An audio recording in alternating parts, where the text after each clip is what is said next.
कर दिया, उसके लिए भी आप जब जाएंगे तो आपको वापसी आते हुए ना तो क्वारंटाइन करना पड़ेगा और ना ही आपको किसी किसी तरीके से वो जो पेपर वेरिफिकेशन करवाना होता है वो भी आपको नहीं करवाना पड़ेगा। ये एक बहुत अस्सलाम वालेकुम, मैं हूं साउथ कोरिया से अब्बास हुसैन और आप देख रहे हैं मेरा यूट्यूब चैनल कोरिया पाक इन्फो। प्यारे दोस्तों, मैं उन तमाम दोस्तों का बहुत मशकूर और शुक्रगुजार हूं जिन लोगों ने मेरे लिए दुआ की। मैंने 3 डोज़न लगवाई हुई थी, लेकिन उसके बावजूद भी मुझे कोरोना पॉजिटिव निकला और मुझे अब इस टाइम मैं साउथ कोरिया में क्वारंटाइन में हूँ। मतलब है कि जो दोस्त कोरिया में रहते हैं और जिन्होंने अभी तक दूसरी डोज या अपनी तीसरी बूस्टर शॉट भी नहीं लगवाई हुई, तो उनको चाहिए कि ये लगवा लें। उसका आपको ज़्यादा फ़ायदा यही होगा, क्योंकि कोरिया में अब भी 2 से 3 लाख से ऊपर केसेस कोरोना के आ रहे हैं और कोई शायद ही कोई ऐसा शख्स हो जो इससे बच सके, वरना किसी न किसी सूरत में कोरोना वायरस से वो अफेक्टेड लाजमी होता है। अगर आपने दूसरी और अगर आपने तीसरी बूस्टर शॉट लगवाई होगी तो जो इसका असर आपके बॉडी के ऊपर ज़्यादा होगा, उसके नुकसान से आप लोग बच जाएंगे। इस चीज़ का अंदाज़ा मुझे खुद भी हुआ, क्योंकि मैंने भी बूस्टर शॉट लगवाई हुई थी। तो जो दूसरे लोगों के ऊपर असरात होते हैं, तो मेरे ऊपर वो इतने शदीद असरात नहीं हुए, लेकिन अल्हम्दुलिल्लाह मैं बिल्कुल नॉर्मल हूँ और तमाम दोस्तों की दुआओं का बहुत बहुत शुक्रिया। मेरे दोस्तों, आज की मेरी वीडियो साउथ कोरिया में जो लोग री एंट्री का परमिट लेकर वापस अपने कंट्री छुट्टी के लिए जाते थे, उस बारे में जो इमिग्रेशन की तरफ से अपडेट की गई है उस बारे में है। मेरे दोस्तों, कोरोना वायरस की वजह से 1 जून 2020 से जो पॉलिसी बनाई गई थी कि कोरोना वायरस के बढ़ते हुए केसेस की वजह से कोरिया ने मोस्टली कंट्रीज़ के लिए री एंट्री का जो परमिट था वो बंद कर दिया था। लेकिन फिर उसमें कुछ टाइम के लिए उन्होंने काफ़ी सारे कंट्री का ओपन भी किया, लेकिन ज़्यादातर उन्हीं लोगों को वो री एंट्री का परमिट देते रहे हैं जिनके साथ पाकिस्तान में या उनके अपने किसी कंट्री में कोई घर का कोई मेन और अहम इशू होता था। उस बेस के ऊपर और मेडिकल बेस के ऊपर उस बंदे को री एंट्री मिलती रही थी।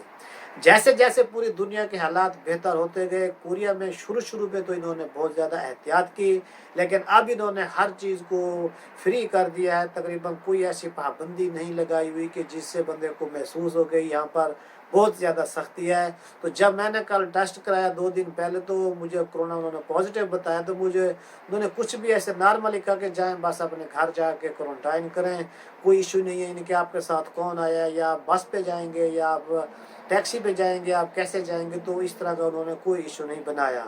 तो इन बहुत सारी वजूहात को मद्देनज़र रखते हुए तो अब यानी कि कोरियन इमिग्रेशन ने यही ऐलान किया है कि 1 अप्रैल 2022 से जो भी बंदा कोरिया में लीगल है, उनके पास आईडी कार्ड है और वो अपने मुल्क छुट्टी जाना चाहता है या किसी भी सिलसिले में जाना चाहता है जिसमें हमारा मुल्क पाकिस्तान भी शामिल है, तो वो बग़ैर री एंट्री लिए वापस अपने कंट्री जा सकता है। इसमें वो सारे लोग शामिल होते हैं जो इन वर्क वीज़े के ऊपर हैं, वो भी उसमें शामिल हैं, और जो लोग G1 पर हैं वो भी शामिल हैं, जो स्टूडेंट वीज़े पर हैं वो भी शामिल हैं। लेकिन अगर आपको लगता है कि आप 1 साल में कई मरतबा छुट्टी जाएंगे और वापस आएंगे, तो इसके लिए आपको चाहिए कि आप मल्टीपल री एंट्री लगवा लें, तो उसमें आप 1 से कई मरतबा वापस जा भी सकते हैं और वापस आ भी सकते हैं। जिसके पास वीज़ा 3 साल का रहता है, मिसाल के तौर पर इन वर्क वीज़ा है और वो अपने मुल्क वापस जाना चाहता है, तो उसे उस 3 साल के दरमियान नहीं, उसे कोरिया में वापस आने के लिए 1 साल के अंदर अंदर वापसी लाजमी आना होगा। क्योंकि आपको री एंट्री तो नहीं होगी, क्योंकि री एंट्री का जो कानून ये जो बनाया गया, ये जो कोरिया में जो री एंट्री का कानून ये कोरोना के वायरस की वजह से बनाया गया था, अब ये ख़त्म इसलिए कर दिया गया कि जो कि पहली सूरत हाल जो थी उसी के मुताबिक दोबारा इन्हें कर दिया गया। लेकिन जो पॉलिसी होती है कोरिया की वो यही है कि आपको 1 साल के अंदर वापस कोरिया में आना होता है। अगर आपका वीज़ा ज़्यादा रहता है और अगर आपका वीज़ा कम रहता है, तो जितना आपका वीज़े का टाइम है उस वीज़े के टाइम का ख़त्म होने से पहले ही आपको कोरिया में दाखिल होंगे, तो फिर आप यहाँ पर लीगल तौर पर रह सकते हैं। लेकिन अगर जिनके पास F5 जिसे युंगचुगवान कहते हैं, जिसे परमानेंट रेजिडेंसी कहते हैं, तो उनके लिए 2 साल का टाइम है कि वो 2 साल के अंदर अंदर वापस आ जाए, तो उनके लिए भी कोई इशू नहीं बनेगा। और इसके अलावा जो लोग इन वर्क वीज़े पर हैं और जो छुट्टी जाना चाहते हैं महीने की, 2 की या 3 की या 4 की, वो अपनी कंपनी के साथ जो कंप्रोमाइज़ करके जाएंगे, तो उनके लिए जो पहले कानून था कि जिसमें वो अपने कमरे का बंदोबस्त करके जाते थे, जो उसकी वेरिफिकेशन HRD से होती थी, तो वो भी अब उन्होंने ख़त्म कर दिया। उसके लिए भी अब आप जब जाएंगे तो आपको वापसी आते हुए ना तो क्वारंटाइन करना पड़ेगा और ना ही आपको किसी किसी तरीके से वो जो पेपर वेरिफिकेशन करवाना होता है वो भी आपको नहीं करवाना पड़ेगा। ये एक